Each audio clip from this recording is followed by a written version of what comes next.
జై శ్రీరామ్. నమస్కారం అండి. 2025 సంవత్సరంలో శనిగ్రహ మార్పు అనేది జరుగుతున్నది. ఈ శనిగ్రహం వచ్చేసి 2025 సంవత్సరంలో మార్చ్ 29వ తేదీ కుంభరాశిని వదిలి మీనరాశికి వెళ్ళి సంచారంని ప్రారంభం చేయబోతున్నారు. ఈ ఏదైతే మీనరాశిలో సంచారం వలన ద్వాదశ రాశుల వాళ్ళకి ఎలాంటి ఫలితాలు రాబోతున్నాయో తెలుసుకుందాం. దానికన్నా ముందు కొంచెం శని దేవుడి గురించి మీకు ఎక్స్ప్లెయిన్ చేయాల్సిన ప్రమేయం, ఎందుకంటే మీకు అర్థం అవ్వాలి, మీరు అర్థం చేసుకోవాలి అనే ఉద్దేశంతో మీకు ఇక్కడ ఎక్స్ప్లెయిన్ చేస్తున్నాను. చూడండి, మొట్టమొదటిగా గోచారం అంటే రాశి ఫలితాలు వేరు, జన్మజాతకం వేరు. ఇప్పుడు శని గోచారంలో ఏ ఇంట్లో ఉంటున్నాడు, అది మనకి ఎన్నో స్థానం అవుతుంది. మనం కొన్ని పేర్లు పెట్టాము: ఏలనాటి శని, అష్టమ శని, పంచమ శని, అర్ధాష్టమ శని. అర్ధాష్టమ శని అంటే చతుర్థ స్థానంలో, అంటే మీ చంద్రుడు ఉన్న రాశి నుంచి వెనకీళ్ళు అంటే 12వ స్థానానికి వచ్చినప్పుడు అక్కడ 2.5 సంవత్సరాలు, జన్మరాశిలో 2.5 సంవత్సరాలు, జన్మరాశి తర్వాత వచ్చే ద్వితీయ స్థానం అక్కడ 2.5 సంవత్సరాలు, అంటే టోటల్ 7.5 సంవత్సరాలు ఏలనాటి శని అని మనం పిలుస్తాం. తర్వాత చంద్రుడున్న రాశి నుంచి మీ జాతకంలో చంద్రుడు ఏ రాశిలో ఉంటాడో అదే మీ రాశి, చంద్రుడు ఏ నక్షత్రంలో ఉంటాడో అదే మీ నక్షత్రం. ఆ చంద్రుడు ఉన్న రాశి నుంచి శని 4వ స్థానానికి వెళ్ళి సంచారం చేసే ఒక కాలాన్ని అర్ధాష్టమ శని అంటాం. చంద్రుడు ఉన్న రాశి నుంచి శని పంచమానికి వెళ్ళినప్పుడు దాన్ని పంచమ శని అంటాం. చంద్రుడు ఉన్న రాశి నుంచి అష్టమానికి వెళ్ళినప్పుడు దాన్ని అష్టమ స్థానం అని అంటాం, అష్టమ శని అంటాం. ఇలా కొన్ని రకరకాలుగా పేర్లతో మనం పిలుచుకుంటూ ఆ శని ఇచ్చే ఇబ్బందులు, అది కర్మానుసారంగా మనకి అది మంచి ఫలితాలా చెడు ఫలితాలు అనేది మన జాతకం ద్వారా కూడా మనం తెలుసుకోవచ్చు. ముఖ్యంగా శని మీ జన్మ జాతకంలో ఎలాంటి పరిస్థితిలో ఉన్నాడో తెలుసుకోండి.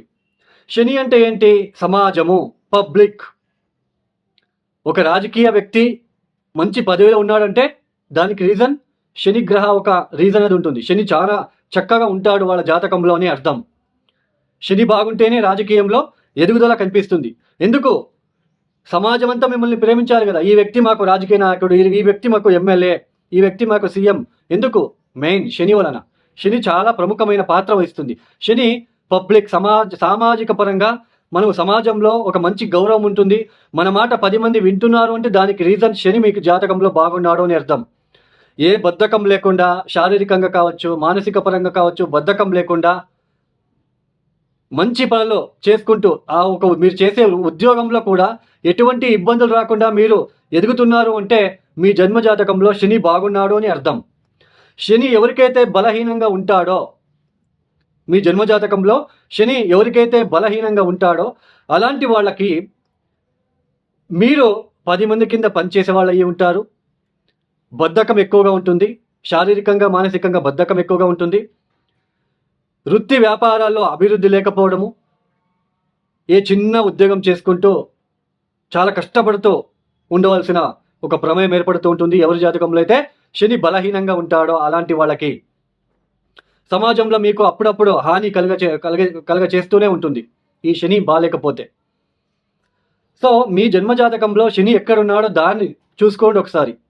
శని ఒకవేళ మీకు బాగుంటే మీకు అంత పెద్దగా ఇబ్బందులు ఉండవు. ఇప్పుడు జన్మ శని, అష్టమ శని, పంచమ శని, చతుర్థ అంటే అర్ధాష్టమ శని అని పిలుస్తున్నాం కదా. ఇక్కడ అష్టకవర్గ బిందువులు చాలా ఇంపార్టెంట్. ఇప్పుడు ఒక వ్యక్తికి శని మహాదశ ప్రారంభమైంది, ఆ వ్యక్తి జాతకంలో శని మంచి స్థానంలో ఉన్నాడు, ఓకే. శని అష్టకవర్గ బిందువులు కూడా మంచి పొజిషన్లో ఉన్నాడు. సో శని మహాదశ ప్రారంభమైంది, చాలా చక్కగా ఉంటుంది, చాలా బాగా మంచి ఫలితాలు వస్తూ ఉంటాయి. చాలా మంచి సామాజిక పరంగా కావచ్చు, ఉద్యోగ పరంగా కావచ్చు, అన్ని రకాలుగా చాలా అద్భుతంగా ఉంటుంది. ఇప్పుడు గోచారంలో చూసుకోండి, శని ఎక్కడ ఉన్నాడు? శని మహాదశ జరుగుతుంది, బాగుంది, ఓకే. గోచారంలో గనక జన్మ శనినో లేదా ఏలనాటి శనినో లేదా పంచమ శనినో లేదా అష్టమ శనినో నడుస్తుందా అది కూడా చూసుకోండి. అక్కడ అష్టకవర్గ బిందువులు ఎన్ని ఇచ్చారో చూసుకోండి. అక్కడ కనుక 0, 1, 2 బిందువులు ఇచ్చి మీకు శని మహాదశ జరుగుతూ ఉంటే కొంచెం ఇబ్బందులు తలెత్తే సూచనలు ఉంటాయి. కొంచెం కామా వేస్తాడు. శని అంటే రిస్ట్రిక్షన్ ప్లానెట్. ఎవరికైతే ఈ ఏళ్ళాటి శని, ఈ చతుర్థ శని, పంచమ శని, జన్మ శని, అష్టమ శని జరుగుతూ ఉండి చంద్ర మహాదశ కనుక జరుగుతూ ఉంటే, లేదా కేతు మహాదశ జరుగుతూ ఉంటే, లేదా శని మహాదశ జరుగుతూ ఉంటే అష్టాకర్క బిందులు చూసుకోవాలి. అలాంటి వాళ్ళకి కొంచెం కష్టంగా ఉంటుంది, బాగా గుర్తుపెట్టుకోండి. సో మీకు ఇవన్నీ అర్థమవ్వాలని చెప్తున్నాను. అష్టకర్క బిందులు చాలా ఇంపార్టెంట్, దశ చాలా ఇంపార్టెంట్. అప్పుడే మనకి ఏళ్ళనాటి శని ఇబ్బంది పెడుతుందా, లేదా అష్టమ శని ఇబ్బంది పెడుతుందా, లేదా పంచమ శని ఇబ్బంది పెడుతుందా అని తెలుసుకోవచ్చు. తర్వాత శని ఒక రాశికి అంటే ఒక ఇంటికి వచ్చినప్పుడు ఒకలాగా ఫలితాలు ఇస్తాడు. ఇప్పుడు పంచమానికి వచ్చినప్పుడు పంచమ శని అంటాం కదా, దాన్ని పంచమ శని అన్నప్పుడు పంచమ స్థానానికి వచ్చినప్పుడు, పంచమ స్థానం అంటే ఏంటి? సంతానము, బుద్ధిశక్తి, మన ఆలోచన విధానం ఎలా ఉంది, మన బుద్ధి కౌశలం ఎలా ఉంది, మన స్కిల్స్ ఎలా ఉంది.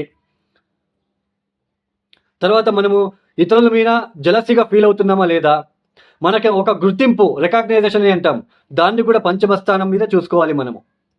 సో ఇలా పంచమ స్థానానికి వచ్చినప్పుడు శని అంటే కర్మకారకుడు.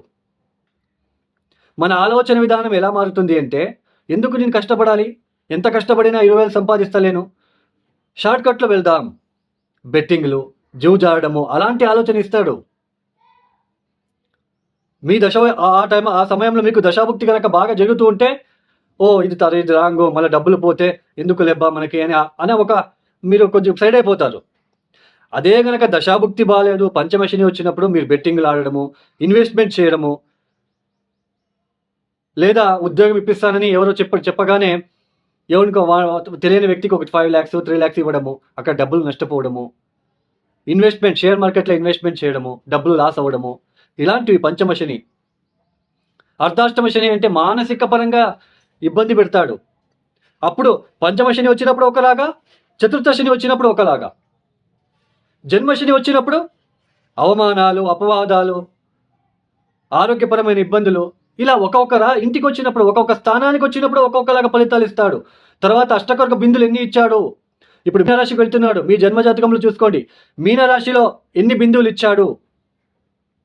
తర్వాత ఈ జన్మశని, అష్టమ శని, పంచమ శని జరిగేటప్పుడు ఎగైన్ శనిదేవుడికే పూజలు చేసుకోవడము, నీల రంగు జంప్స్టోన్ వేసుకోవడము, నల్ల వస్తువులు తొడుక్కోండి అని చెప్తుంటారు కొంతమంది.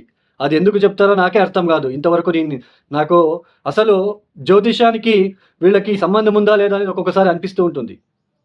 మీకు శని నుంచి ఇబ్బంది వచ్చినప్పుడు, జన్మశని, ఏళ్ళనాటి శని, అర్ధాష్టమ శని, పంచమ శని, అష్టమ శని వచ్చినప్పుడు శని నుంచి ఎవరు మిమ్మల్ని రక్షిస్తాడో అతని దగ్గరికి వెళ్ళాలి, కాలభైరవేశ్వర ఆరాధన చేసుకోవాలి. ఇది బాగా గుర్తుపెట్టుకోండి. సో ఇక ద్వాదశ రాశి వాళ్ళకి వెళ్ళిపోదాం. ఒక రాశి గురించి మనము డిస్కషన్ చేసుకుంటూ వెళ్దాం. ఇక సింహరాశి ఈ 2025 సంవత్సరంలో ఏదైతే మార్చి 29వ తేదీ మారబోతున్న శని వలన ఈ సింహరాశి వాళ్ళకి ఎలాంటి ఫలితాలు రాబోతున్నాయో తెలుసుకుందాం.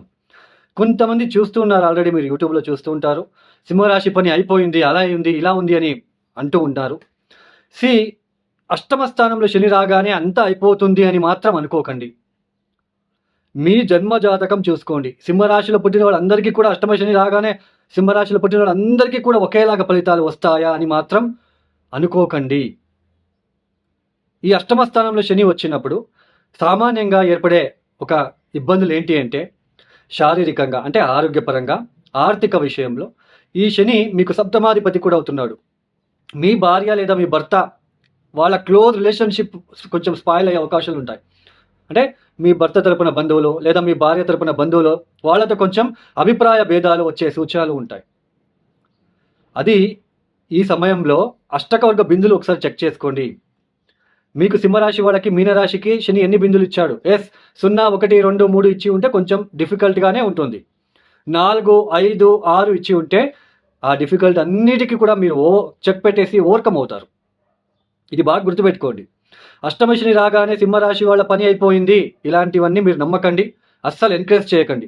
దశాభుక్తి చూసుకోండి. ఈ సమయంలో కనుక మీకు సింహరాశిలో పుట్టిన వాళ్ళకి చంద్ర మహాదశనో, శని మహాదశనో, కేతు మహాదశనో జరుగుతూ ఉంటే కొంచెం ఇబ్బందులు తప్పవు.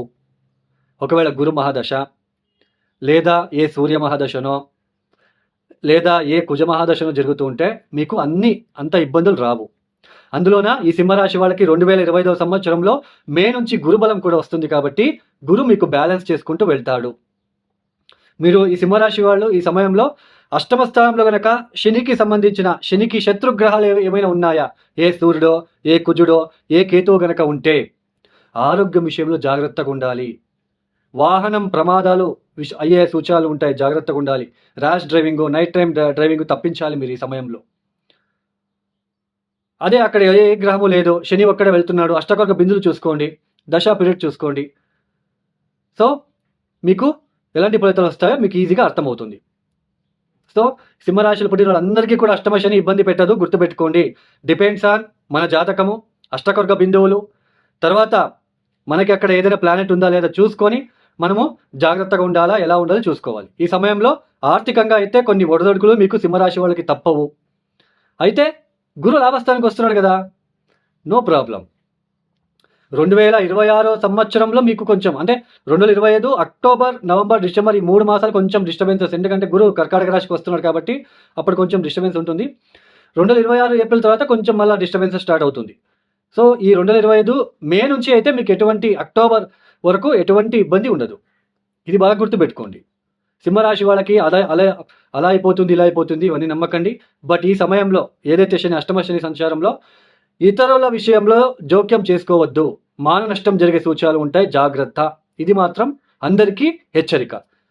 ఈ అష్టమ శని సంచారం నుంచి బయటపడాలి అంటే కాలభైరవేశ్వర గాయత్రి మంత్రం చదువుకోవడము, కాలభైరవేశ్వరికి నూనె దీపాన్ని పెట్టడము, ప్రతిరోజు శివ పంచాక్షరి మంత్రంతో పాటు శివ ఆలయానికి వెళ్ళి ప్రదోష కాలంలో సాయంత్రం పూట నువ్వుల ఒత్తులు వెలిగించడము. తర్వాత ఈ సమయంలో ఈ నల్ల నువ్వులతో చేసిన తీపి పదార్థాన్ని శనివారం పూట కాకులకు లేదా ఆవులకి తినిపించే ప్రయత్నాలు చేసుకోండి. ఈ ఒక వీడియో మీకు నచ్చితే లైక్ చేయండి, షేర్ చేయండి, సబ్స్క్రైబ్ చేసుకోండి. సర్వే జనో సుఖినో భవంతు. ధన్యవాదములు. జై శ్రీరామ్.